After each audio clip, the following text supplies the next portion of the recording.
Ini gua kedatangan tamu dari salah satu markas ketapel Indonesia untuk daerah Banten. Ya, langsung aja nih, ada Bang Cendil sama Om Sam. Halo, halo Bang. Halo. Hitungannya milad dong. Hitungan ulang tahun ya. Kebetulan kan miladnya sebetulnya 14 Juli kemarin. Oke. Cuma kita bikin eventnya karena kemarin kan masih dalam Pandemi ini ya. pandemi COVID. Nah, sekarang pun sebetulnya masih pandemi, cuma kita udah ada yang undang, dan besok kita ada milad di tanggal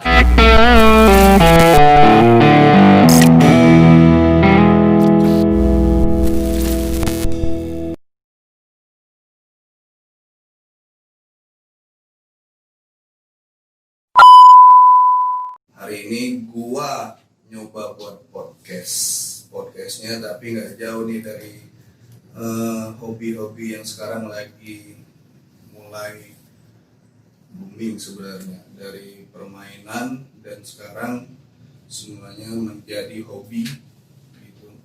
Semakin banyak lah pokoknya, sekarang semakin menjamur. Ini gua kedatangan tamu dari salah satu markas ketapel Indonesia untuk daerah Banten. Ya, langsung aja nih, ada Bang Cendil sama Om Sam. Halo, halo Bang. Halo. Ya, ini thank you banget nih udah nyempetin waktu juga kemari. Kita di sini nih sebenarnya pengen ngobrol nyantai aja sebenarnya, pengen tahu sedikit banyak sejarah sih. Sebenarnya sudah banyak memang orang-orang tahu mengenai apa itu ketapel sebenarnya. Itu sudah dari zaman Nabi Daud dulu saja itu sudah ada ketapel. Cuma kan memang sekarang ini memang lagi mulai booming ini kita kan ketapel. Nah, saya sebelum jauh-jauh bertanya, saya pengen tahu dulu sejarah dari markas ketapel Banten, terutama markas ketapel Tangerangnya, yang di Tangerang. Bisa sedikit kasih cerita nih, Iya. Bang? Ini dari pengetahuan saya selama di markas ketapel Tangerang bergabung. Kalau nggak salah saya sudah hampir 1,5 tahun lah di MKT. MKT itu terbentuk sebetulnya berbarengan dengan berdirinya MKI, Markas Ketapel Indonesia. Kemungkinan sudah 3 tahun. Cuma di 2019 lalu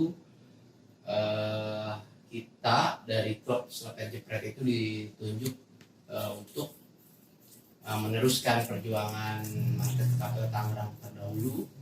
Itu kalau nggak salah tanggal 14 Juli 2019. Waktu itu ada beberapa markas berkumpul di situ, kayak Markas Ketapel Jakarta, Markas Ketapel Bandung, Semarang, terus kalau nggak salah Bekasi atau Bogor gitu, saya lupa. Itu tanggal 14 Juli. Dulu rame di situ, ada Widi, ada Sangga, terus semua ada. Hampir seluruh Kang Agus Bandung juga ada juga waktu itu. Nah, tanggal 14 Juli itu kita diresmikan untuk meneruskan atau memegang dari Markas Ketapel daerah Tangerang. Oke. Sebelumnya itu ada Sigit, teman-teman Sigit, Boim semuanya, dan teman-teman di sana itu ada. Yang saya tahu memang cuma Sigit aja waktu dulu. Sebetulnya di Tangerang itu kalau teman-teman klub yang lain di luar markas pun pasti ngeliatnya cuma Sigit dulu. Mungkin ada kali di luar ada. Cuma yang saya tahu cuma Sigit. Waktu itu Sigit main ketapel di media, posting di media gitu kan. Cuma ini orang apa gitu kan, jepret gitu, kayak anak kecil gitu bang saya. Punya usut saya pengen tahu nih. Tahu istri saya bawain ketapel tuh waktu itu, satu ketapel karya temen juga dari Semarang waktu itu, ketapel Widi. Saya DM Sigit segala macam, nanya tentang perketapelannya. Ternyata dia udah tergabung sama Markas Ketapel Indonesia waktu itu. Akhirnya terus berjalan latihan, akhirnya saya ditunjuk sebagai waktu itu ketua Markas Ketapel Tangerang pas tanggal 14 Juli. Nah, dari situ kita merintis kesana kemari, ngajarin teman-teman buat main ketapel ke beberapa daerah, akhirnya sampai ya besar sekarang ini Markas Ketapel Tangerang. Kita punya giat segala macem, ya alhamdulillah gitu, semuanya jalan lancar. Oke Bang. Berarti kalau gua tangkap tadi berarti sebelumnya itu memang sudah pernah Sudah ada ada. perjalanan. Cuma memang di eranya Bang Andi ini baru setahun yang lalu ya. Ya, Oke. Berarti bentar lagi ini nih sudah hitungannya milad dong. kita Hitungan ulang tahunnya. kebetulan kan miladnya sebetulnya 14 Juli kemarin. Oke. Cuma kita bikin eventnya karena kemarin kan masih dalam Pandemi ini ya. pandemi COVID. Nah, sekarang pun sebetulnya masih pandemi, cuma kita udah ada yang undang, dan besok kita ada milad di tanggal 30 Agustus. Itu di Kampung Buku, tepatnya di Tangerang juga. Milad sekedar santunan anak yatim dan biasalah kompetisi ketapelnya. Oke. Cuma ya himbauan kita tetap harus mengikuti aturan kesehatan Ya, juga. tetap poin penting itu di masa pandemi ini memang protokol kesehatan tetap harus bisa diterapkan ya. harus pokoknya masker, terus sanitizer, semuanya harus kita jalani. Siap. Nah, ini Om Sam ini kan kalau Bang Cendil kan, sorry, panggilannya nih Bang Andi ini biasanya panggilan terkenalnya nama famousnya Bang Cendil ya. Kalau jendela aja, Bang Cendil. lebih asik gitu. Iya, saya aja agak kaku kalau panggil Bang Andi. Nah, ini Bang Sam ini salah satu yang dituakan ya Siap. di Ya, Tangerang. Maksudnya dalam artian ya mungkin beliau pasti akan memberikan banyak input atau Iya. memberikan saran yang ke teman-teman di Tangerang. Nah, saya pengen tanya ke Om Sam. Om Sam, sejauh ini nih apa sih yang Om rasakan tentang perketapelan? Oke, Nah, nama saya Sam, orang lebih kenal saya Sam Geser. ya, Saya bekas wartawan otomotif, yang bikin tablet motor. Kemudian kalau di dunia motor, khususnya motor-motor besar, saya tuh tidak asing ya. Karena juga saya senang modifikasi motor. Di hidup saya sebetulnya dulu tuh, bagi saya tuh roda 2 itu udah forever. Lo mau ngomong sepeda, mau ngomong skuter, mau ngomong motor, selama roda 2 itu udah asik banget, udah nggak ada yang bisa ngalahin hobi di situ. Oke. Ada salah satu klub saya, Sakral Rawablong, yang jualan main skuter. Jadi satu hari saya kucuk-kucuk datang, saya ngomong, lu tau nggak mainan dulu kartapel yang dulunya kayak cagat begini, ternyata itu sekarang sudah seperti ini. Dan waktu gue datang, lu diketawain mereka, kita udah main bang, setahun yang lalu itu kita udah main bang, dengan bentuk yang abal-abal banget ya kan, asal jadi kan. Wah, gue juga nggak mau ngalah waktu itu. Oh, lo punya? Gue nggak punya. Itu gue ambilnya batang jambu untuk kita potong, kita bikin kan. Saat kita bikin masih alat tradisional ya. tradisional banget, sangat tradisional. Pokoknya batangan bentuk Y, gue bikin dan jelek sekali, masih ada sekarang, gue simpen.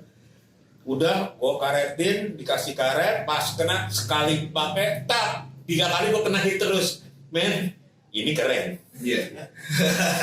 Ya kan? Ini keren main-mainan gitu, yang itu kan lem Korea. 3 kali hit kena, terus katanya, oh taruhan ini kebetulan. Kalau 2 kali lagi, gue taruhan nih, gue pada joget, gue timpa kena 2 kali lagi. Gue bilang, ini mainan gue nih. Kenapa? Ketika gue tarik itu karet, ya, gue bidik, semua yang ada di otak gue kosong. Gue feeling sangat damai banget, ya, tenang. Gitu. Gue nggak mikirin yang lain, gue hanya mikir gimana ini ammo kenain itu.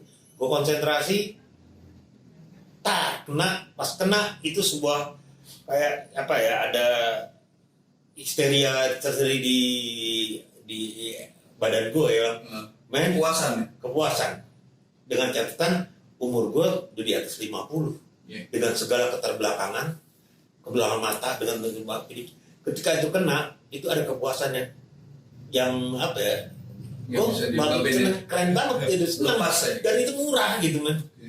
Lu dengan benda segini tar kena wah tawa gitu ini hiburannya murah dan lu lupa semua apa yang jadi misalnya lu lagi di rumah lagi suntuk ini gue main gitu selalu gue kalau suntuk gue main 5 menit ya pak udah kebalik lagi itu sampai akhirnya jadi gue anggap sebagai zen of toy itu zen itu sesuatu hal yang membuat lu konsentrasi apa itu kan dari budaya zen lu tenang gitu kan. Nah jadi gue mendapat kata pel itu gue dapat apa kenikmatannya di situ gitu. Pertama, kedua sejalan dengan perkembangan akhirnya gue masuk di akhirnya kenalan sama karena Cendil juga main skuter dulu Vespa, kemudian akhirnya kita gabung di MKT, tambah banyak. Yang gue suka ialah saya salah satu yang suka budaya. Ketika sebuah budaya itu hilang di sebuah negeri itu akan bahaya. Dan salah satu budaya di Indonesia yang paling di tiap daerah memiliki adalah katapel. Selain tarian ya. Selain tarian kita ada katapel. Setiap di Sumatera Barat itu katapel sendiri, Kalimantan tersendiri. Setiap daerah kita pasti punya. Tapi belum digali aja, hanya beberapa. Nah, ini sebuah media yang harus dinaikin. Jangan dianggap sebuah permainan yang ini mainan anak-anak kecil, tidak. Ini sudah jadi concern pemerintah untuk dinaikkan untuk menjadi sebuah olahraga yang olahraga nasional. Iya, betul. Nah, bahkan internasional loh. Iya, makanya kita terlambat karena Inggris, Amerika dan lain-lain sudah masuk gitu. Iya. Jadi kenikmatan saya di sini ialah ketika saya ketemu dengan saudara-saudara yang lain kumpul dan ketika kita bercanda terus dengan trik-trik cara kata pelus kita belajar suatu hal saat kita belajar sesuatu yang tidak tahu itu akan membuat otak kita lebih fresh dibandingkan yang apa yang kita tahu hanya meneruskan. Tapi kalau ini saya nol sekali, ada guru saya sedikit atau semuanya banyak di dalam itu yang ngajarin saya satu persatu. Saya nggak ngajarin TTR sedikit, ngajarin OTT, banyak indra, semua banyak yang ngajarin saya. Akhirnya sebuah kenikmatan. Nah itu ya. Berarti memang kalau menurut saya nih ketapel itu berarti sekarang itu kan memang menjamurnya itu memang dari bawah sampai seumuran bahkan ada yang lebih tua ya Om ya. Kalau yang di atas umuran Om itu kan saya yakin itu pasti yang hal pertama yang dia dapetin itu adalah memori masa kecil. Pasti yang lebih banyak itu di sana ya yang kedapat. Nah kalau dari Bang Cendil nih kita bertanya tentang Bang Cendil kan selama ini kan juga berarti setahun ini sudah menjadi ketua di Marga Ketapel Tangerang ya. Nah program-program Bang Cendil sejauh ini nih apa yang paling berkesan selama setahun ini? Otomatis kan berarti Bang Cendil, Om Sam ini bagian juga yang membawa atau menyebar virus ketapel. Nah, sebenarnya di dalam kiat-kiat menyebar virus ketapel itu ada hal-hal yang menarik atau malah ada hal-hal yang kurang menyenangkan seperti itu. Apa entah amunya ketika seperti itu yang seperti itu ada nggak coba? Sebetulnya kalau di program MKT itu yang paling mengesankan itu apa ya? Sosial. Karena selain kita bermain ketapel, kita lebih banyak atau sudah menjalankan tentang sosial. Jadi tentang membantu seseorang kawan atau mungkin kalau sekarang di Ketapel tuh lebih banyak kita udah kayak saudara. Iya. Ketika ada beberapa teman kita yang mungkin lagi kesulitan atau keluarganya ada yang sakit atau nah itu kita bergerak sesama semua dari teman-teman NKT, kita selalu adakan dalam. Iya. Dari situ kayak apa ya, kita kayak ngerasa seneng aja gitu.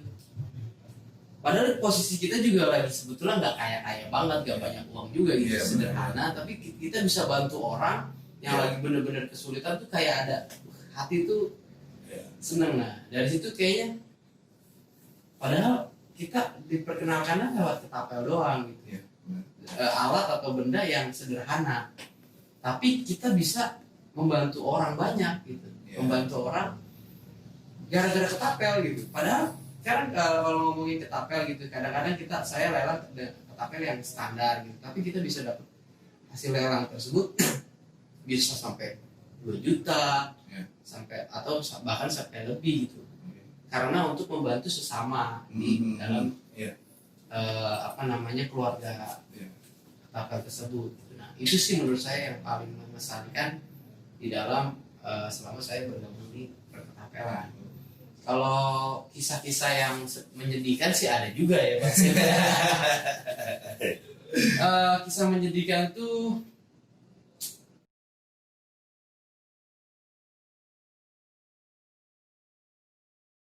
Kenapa saya ngerasain itu? Kalau kita ini mundur ke belakang beberapa bulan yang lalu, saya sakit yang cukup parah, ya kan? Dan kebetulan saya udah main sekitar baru 8 bulan ya di Ketapel. Ada dengan segala keputusasaan saya di rumah gini. Kemudian saya hanya bisa main di Facebook gini.